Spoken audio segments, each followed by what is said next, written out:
passage, n'hésitez pas à vous abonner, liker et commenter. C'est le meilleur moyen de me soutenir et ça fera plaisir à tonton. Retour sur la victoire du Barça contre Pilsen, les amis, une victoire qui ne sert à rien concrètement, on le sait.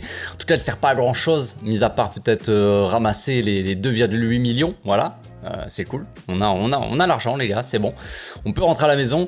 Et le fait aussi que peut-être certains joueurs ont montré quand même de belles choses. Certains joueurs ont montré de belles choses, ont montré un meilleur visage et peut-être que ça sera encourageant pour la suite. Je dis pas que c'est une finalité en soi, c'est pas super, mais en attendant, c'est toujours mieux que ça, que de perdre 2-0 contre Pilsen et que tout le monde soit encore plus en dépression. Je pense que on peut pas. Donc, il y a quand même pas mal d'enseignements, les amis, à retenir de ce match-là. Cette défense-là, cette défense ne peut pas jouer ensemble. Voilà, même dans les petits matchs, je veux dire, hein, je vais essayer de développer un peu là-dessus, mais on le sait, cette défense-là, c'était uniquement pour Pilsen, pour faire tourner, parce que en plus de ça, on a Koundé et Garcia qui ont eu des problèmes musculaires. Pour Garcia, c'est peut-être un peu plus... Non, je crois que ça va. C'était les deux, c'était un peu des surcharges musculaires, tout ça. Normalement, ils reviennent pour Almeria, sachant qu'aussi pour Almeria, normalement, il y a Christensen qui revient. Depay aussi, mais bon, en défense, Christensen, Koundé, Garcia, ça va, il y a un peu plus de monde, quoi. Mais voilà, on le sait, cette défense-là, elle était... ce n'est pas une défense qu'on va revoir souvent, mais ce que je veux dire là-dedans, c'est que moi, ce qui me dérange là-dedans, c'est que quand on va vouloir faire tourner de temps en temps, ces mecs-là font flipper.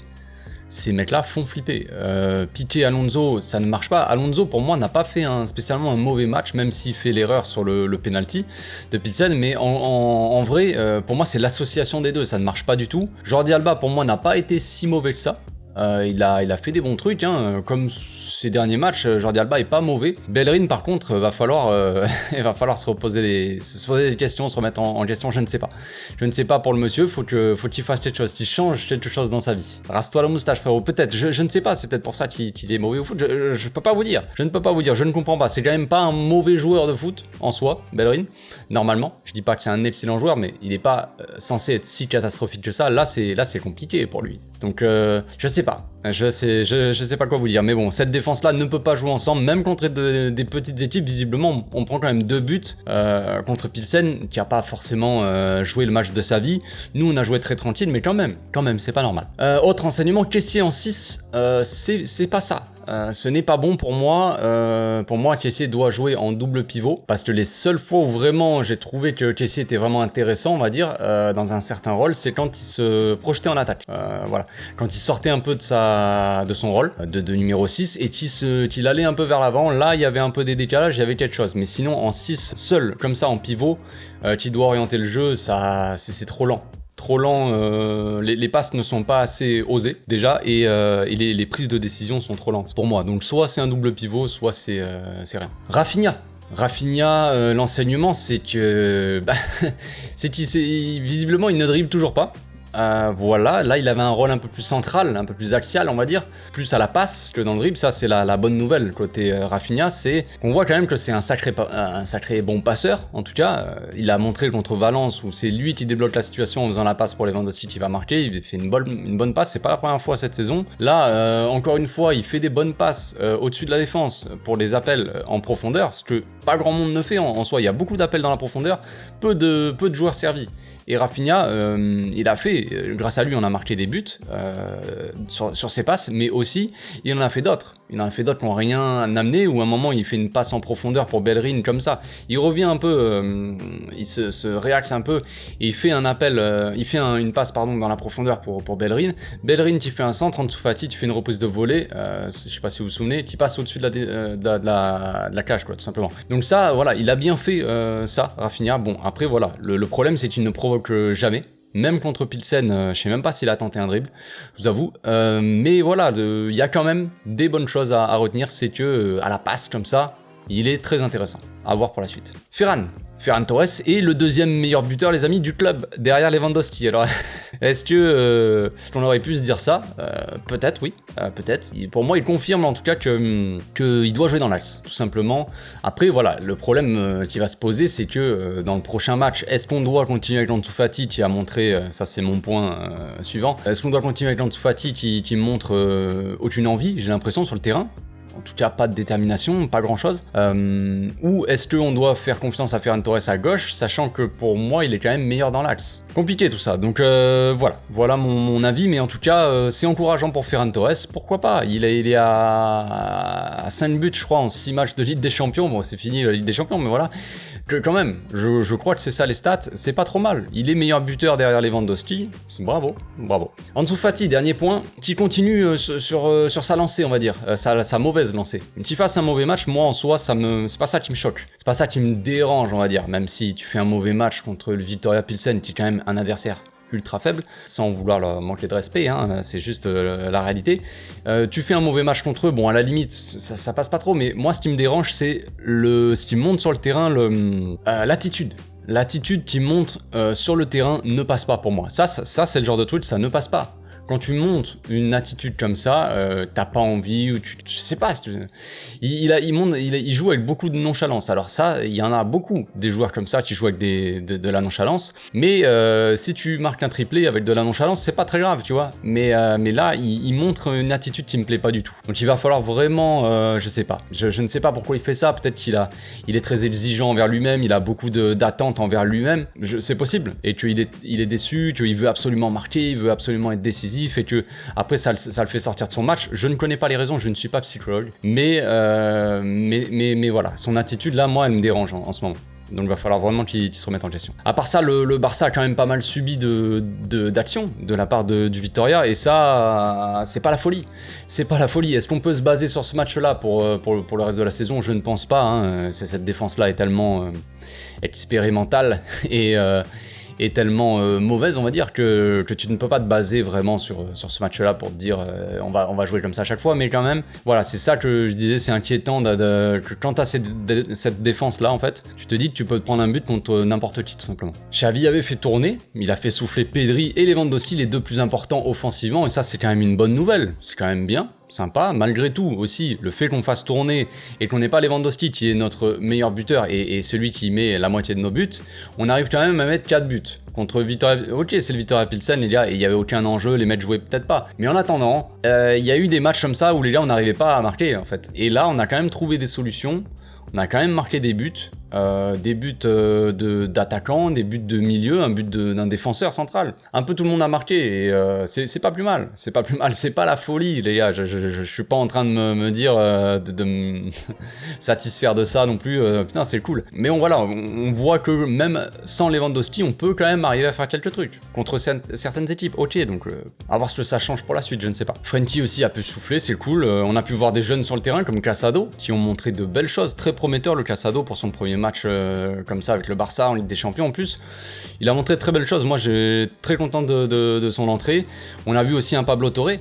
Les gars, Pablo Torre qui a sorti un très très bon match, il a fait quelques petites erreurs, il a provoqué un penalty mais c'est pas vraiment de sa faute, c'est plutôt de la faute d'Alonso et Piqué qui sont pas gérés là ils ont fait une tête, je sais pas s'il a fait Alonso, il a fait une tête en arrière, quelques après Pablo Torre il avait pas grand chose à faire, enfin il a voulu défendre comme un porc et voilà, penalty, mais en soi il a montré des belles choses, il s'est rendu disponible, il a fait des bons appels, beaucoup d'envie et il finit même par marquer son premier but pour sa première titularisation en Ligue des Champions, franchement c'est beau. Pablo Torre a montré un beau visage et c'est encourageant pour la suite. Donc on va passer maintenant à l'analyse des buts les amis. Le premier but est à mettre au crédit d'Alonso clairement. C'est lui qui récupère le ballon après un contre de Torre. Donc Alonso récupère et il avance. Voilà, il avance. C'est bien de voir quelqu'un qui joue un peu vers l'avant et voilà, il profite de la montée des joueurs de Pilsen qui partaient en contre-attaque pour accélérer un peu le jeu. Il prend de court cette défense là et il avance, il accélère, même s'il court pas très vite, il avance toujours. Jouer comme ça en avançant c'est toujours plus sympathique, hein. Il trouve Ferran Torres donc dans l'axe qui se retourne et sert en dessous complètement seul. Ansu Fati, donc il se place, il a tout son temps pour bien s'orienter son corps, tout ça, et déclencher sa frappe. Mais malheureusement, il tire sur le gardien. Après, la balle passe en dessous du gardien carrément. Bon, bref, ça c'est un détail. Alonso suit bien et met de l'engagement et un peu de conviction. Et quand on met un peu de conviction, bah ça fait but. Voilà, 1-0 pour le Barça, c'est génial. Sur le deuxième but, on fait un peu tourner le ballon. La défense de Pilsen est très regroupée hein, devant sa surface, on le voit bien. Rafinha sert Alonso. L'attaquant va presser plus ou moins Alonso. Ça libère Kessié du marquage du coup. Pablo Torre, très disponible hier, se démarque et Alonso le sert. En une touche, il trouve Kessié qui est libre et bien placé face au jeu. Alors là, je vais stopper un peu là-dessus, on va s'arrêter un peu là-dessus. Pour moi, cette action, elle résume un peu Kessié.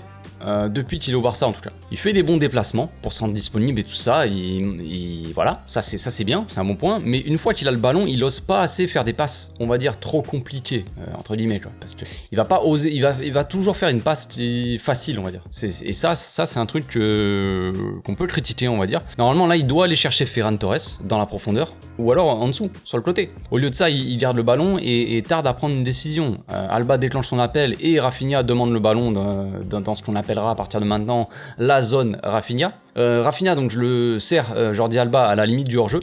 Alba qui est toujours intéressant dans ses appels dans le dos de la défense, hein, ça c'est pas nouveau. Ferran suit bien et Jordi le sert et ça fait 2-0. Entre temps, Pilsen a mis un penalty après une superbe entente entre Alonso et Piqué, comme je disais tout à l'heure. Bref, récupération de Bellerin, incroyable. Et Ferran a le ballon. Il résiste au pressing du joueur dans son dos. Là, il nous sort un double contact. On se dit là, pas mal, frérot, c'est beau ça, c'est bien. Continue. Il sert Rafinha seul sur la droite. Les 3 défenseurs sont focalisés sur Rafinha et le ballon. Ferran se démarque. Et Rafinha le sert, doublé, et 3-1 pour le Barça. Sur le 4e but, Alonso sert Rafinha qui décrochait beaucoup hier. Hein. C'était lui le distributeur de passes. En vrai, hein, il a été plutôt intéressant dans ce rôle-là. On voit toute l'équipe encore qui défendait en bloc, on va dire, mais ce bloc n'était pas forcément bas. Des fois, je l'ai dit plusieurs fois dans d'autres matchs, dans d'autres analyses, on fait pas assez de passes quand nos gars font les appels dans la profondeur. Souvent, les défenseurs ou ceux qui sont assez reculés comme ça, ils font pas assez de passes au-dessus de la défense. Et Rafinha hier, c'est ce qu'il a fait à la perfection. Donc, du coup, c'est au moins ça, Rafinha le fait au moins, c'est déjà pas mal, il y a au moins un joueur qui le fait, c'est cool. Pablo déclenche son appel et les joueurs de Pilsen n'ont visiblement pas peur de lui parce qu'ils le suivent pas vraiment. Petit détail qui me fait plaisir quand même si c'est un détail un peu bidon, mais bon, on voit Ferran qui fait son appel dans l'autre sens, on va dire, qui s'écarte un peu du marquage, dans le sens inverse de l'appel de Pablo Torre, quand il voit que Pablo fait l'appel. C'est un détail, je sais bien, mais c'est le genre de truc que j'aime bien avec Ferran. C'est un gars qui va faire des petits déplacements comme ça pour agir collectivement avant tout. Je dis pas que ça change grand chose parce qu'au final le défenseur s'en fout complètement, il le suit même pas, mais c'est lui dans sa tête, il voit l'appel de Pablo, il se dit je vais me décaler dans l'autre sens, tu vois, peut-être pour laisser un peu plus de passe à Pablo. Ça c'est le genre de truc que j'aime bien souligner tout simplement. Quand c'est collectif comme ça, en tout cas, j'aime bien. En dessous déclenche aussi son appel plein axe, ce qui amène pour le coup le défenseur avec lui et libère complètement le champ pour Pablo. C'est bien aussi de la part d'en dessous, voilà, hein, il a déclenché son appel, ça libère Pablo. Rafinha lui donne un caviar, Pablito contrôle parfaitement dans la course et prend tout son temps pour bien ajuster sa frappe. Il a tout le temps, le gars. Vu que son contrôle est, on va dire, parfait, il s'amène le ballon, il attend, il laisse rouler la balle comme ça, et il a le temps de bien s'orienter, bien orienter son corps, bien déclencher sa frappe, voilà. Et il frappe, il tire du gauche, et il se claque, malheureusement, mais c'est con, mais on voit quand même que le gamin a du potentiel, une très bonne qualité technique déjà dans son contrôle. Il a besoin juste de faire un contrôle, il s'amène le ballon, il fait juste un contrôle, une frappe. Il n'a pas besoin de faire 50 touches de balle. Juste le contrôle dans la course sur une balle comme ça en hauteur, pas évident non plus à contrôler, hein, voilà. Qualité technique, des bons appels aussi, qui le rendent disponible pour se rendre disponible, comme on l'a vu sur le premier but, sur le but de Ferran, là, sur la passe de Rafinha. Et sur ce but là aussi, voilà, donc des bons appels et une belle qualité de frappe, même du gauche. On le sait, il a les deux pieds et sa frappe du gauche apparemment, elle est plutôt pas mal. Donc c'est très prometteur. Donc on va passer maintenant aux questions-réponses les amis. J'ai pas préparé, les questions sont là. Je vais me le faire en mode freestyle. On commence avec Liu Steel qui dit Bellerin Ballon d'Or. La petite vanne pour bien finir la soirée. Oui, Bellerin Ballon d'Or les amis. Ballon d'Or. Ferran aura le Ballon d'Or avant, mais Bellerin l'aura en 2024. C'est noté. Ensuite, on a Rim qui dit le Ferran, le GOAT. Et oui, Ferran Torres se réveille les amis, ça fait plaisir. Voilà, je sais que dans la communauté, dans les supporters Barça, beaucoup de supporters ne croient pas en Ferran, ou voilà, je sais que depuis qu'il est arrivé, il a pas montré des très belles choses. Voilà, on verra si ça fonctionne. Moi, je crois toujours en son potentiel. Je dis pas, c'est toujours pareil, mon avis n'a pas changé. Je ne dis pas que ce joueur-là peut être un titulaire indiscutable et qu'il est ultra important et qui va claquer des triplés à tous les matchs. Mais ça peut être un joueur important dans l'effectif, que ça soit dans la rotation ou de temps en temps, voilà, titulaire, mais dans la rotation du coup. Je vois pas comme un titulaire indiscutable évidemment dans cette équipe, même si en ce moment on peut se poser des questions franchement. Mais il revient bien, autant en profiter tout simplement. Bon c'est cool, je viens de capter que ma caméra avait coupé, j'avais fini la vidéo et tout, c'est génial. Donc je refais toutes mes questions, hein, ça avait tout coupé, c'est génial. Donc Sharon Crossboy qui demande content de la façon de jouer, donc on va se répéter hein, Voilà. Content, pas vraiment. Pas vraiment content de ce match-là. Après, il y avait beaucoup de nouveaux joueurs, peu d'automatisme dans cette équipe-là. Forcément, une nouvelle attaque qui n'a jamais joué ensemble, un milieu qui n'a jamais joué ensemble, une défense qui n'a jamais joué ensemble. Donc forcément, on peut pas s'attendre à un match non plus parfait. Malgré tout, on a quand même marqué pas mal de buts, même sans Lewandowski. Au final, un de nos seuls gars qui marque des buts, eh ben même sans lui, on arrive quand même à marquer des buts.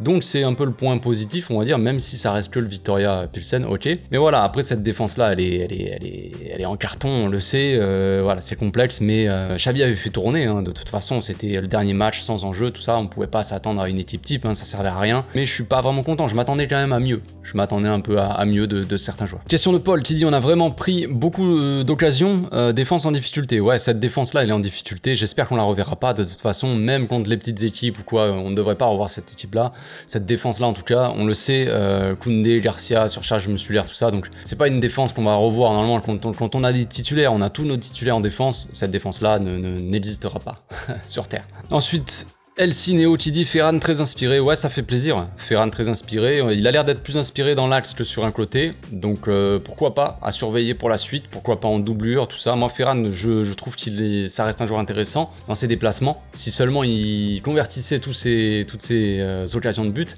ça serait mieux évidemment. Là voilà, il paraît pas mal dans l'axe, il marque un doublé, ça aurait été un doublé, tant mieux pour lui, on est content, franchement si ça peut lui remonter un peu le moral et améliorer ses qualités comme ça sur le terrain, et ça fera du bien à l'équipe, tout simplement. Question de Joseph après qui dit, est-ce que c'est normal d'avoir autant de blessés dans un effectif? Alors non, je ne pense pas que ce soit normal. Préparation physique, elle a l'air pas au point. J'ai envie de dire, Lewandowski avait dit en début de saison, ouais, c'est dur et tout, la préparation physique, elle est encore plus dure qu'au Bayern. Alors que le Bayern, franchement, ils sont connus pour préparation physique assez costaud. Je veux dire, les mecs sont des bœufs. Ils arrêtent, t'arrives au Bayern, tu doubles de volume. Donc voilà, peut-être que le staff technique en fait trop avec la préparation, on a trop fait, on a passé des années à se préparer physiquement comme des gamins de 8 ans. Maintenant, d'un coup, Xavi il arrive et il dit on va se préparer vraiment sérieusement. Peut-être que c'est un peu trop sérieux, peut-être un peu trop fort. Mais je peux pas vous dire, après j'y connais rien en préparation physique les gars, donc je peux pas vous dire vraiment ce qu'il faudrait faire ou quoi. Ensuite, on a Joseph qui dit je trouve en dessous toujours pas au niveau malheureusement. Bah ouais, en dessous pour moi son comportement, c'est son comportement qui me dérange parce que physiquement il a l'air pas mal à ce qui paraît. Il est bien physiquement, c'est psychologiquement ça ne va pas. On sent que le gars, psychologiquement, il est pas prêt et il ose pas tenter de dribble. Il ose moins aller au contact, tout ça. Il n'y a pas de problème, on se dit on va prendre le temps, tout ça. Mais d'un autre côté, il y a le gars qui est impatient et qui veut pas prendre son temps et que quand Xavi le met, soi-disant, c'est les infos qui sortent. Après, je sais pas exactement si c'est la pensée du joueur, tout ça, mais ça a l'air d'être le cas avec ce qu'on a vu dernièrement quand il est sorti et qu'il était sur le banc là, avec sa discussion avec Garcia. C'est que le gars n'est pas patient. Il veut que, voilà, il comprend pas pourquoi Xavi le met pas tout le temps, qu'il n'y ait pas une continuité. Même les supporters ils disent, on comprend pas pourquoi Xavi le met pas tout le temps, tous les matchs pour qu'il y ait de la régularité. Maintenant, est-ce que après ce match-là, qu'est-ce qu'on dit? Est-ce qu'on dit en dessous faut qu'il soit titulaire ce week-end? Je sais pas, hein. Vu le match qu'il montre, franchement je sais pas. Donc difficile. D'un côté Xavi essaie de lui donner de la régularité et il nous pond un match comme ça. Voilà, moi ça ne marche pas. Comme je l'ai dit en début de vidéo, si un joueur il essaye mais qu'il n'y arrive pas, ça m'emmerde, mais c'est dommage pour lui. Il aura au moins essayé, mais si un joueur voilà, il montre une attitude pas intéressée sur le terrain, très très nonchalant, ça ne marche pas. Moi ça passe pas trop avec moi. Ensuite, question de Steve qui dit défense décimée mais Xavi ne veut toujours pas lancer. Tchadi, pourquoi? Alors à ce qui paraît, apparemment, il y aura un truc comme ça, c'est que en fait, il y a des joueurs qui sont inscrits pour la Champions avec l'équipe A. Il y a deux équipes, ça marche avec t'as une première équipe A, on va dire une équipe B. Et je crois que Tchadi, en fait, n'est pas inscrit dans l'équipe pour jouer des potentiels matchs de Ligue des Champions avec la A. C'est pour ça que Xavi ne l'a pas appelé. Je pense, il me semble, à moins que je fasse une erreur, mais il me semble que c'est le cas. Voilà pourquoi. Ensuite, question d'Orphée qui dit Bellerin n'a pas le niveau pour jouer au Barça. Qui lui a donné sa licence, la licence de latéral droite? Ton avis? Mon avis, c'est que Bellerin, voilà, pour moi, psychologiquement, Bellerin n'est pas au point. Il est peut-être en manque de rythme aussi, mais après, ça reste un joueur qui, quand même, a montré des belles choses avec Betis Séville. Et normalement, il devrait avoir un niveau, quand même, un peu plus au-dessus de ça. Maintenant, il sait pas ce qu'il montre. Je sais pas, peut-être que c'est la pression, peut-être qu'il est pas prêt à jouer au Barça. Je sais pas quoi vous dire, mais en tout cas, il est pas censé se jouer normalement à ce niveau-là. Est-ce qu'il va s'améliorer dans la saison? C'est possible que oui. Est-ce qu'il faut le prolonger?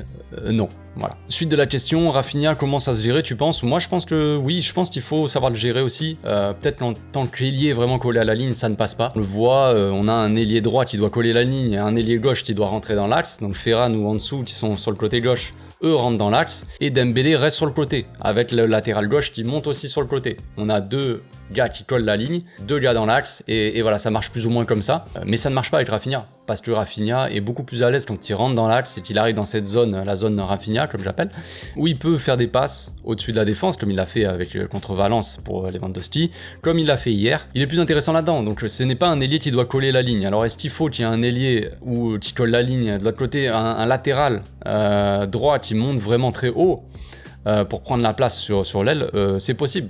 C'est possible. Ou alors un milieu intérieur. Je sais pas comment il faut jouer avec lui, mais dans la façon dont il a joué hier, il était assez libre et il a très bien joué comme ça, donc à voir. Ensuite, question de Lico Maker qui dit: ton côté humour me donne grave envie de regarder tes vidéos. Merci frérot, ça fait plaisir. Voilà, dans les matchs comme ça sans enjeu, dans les petits matchs comme ça, dans les petites victoires, on peut blaguer, on peut se permettre un peu de se le faire en détente. C'est pas toujours le cas, mais il y a des fois des moments qui sont un peu plus durs.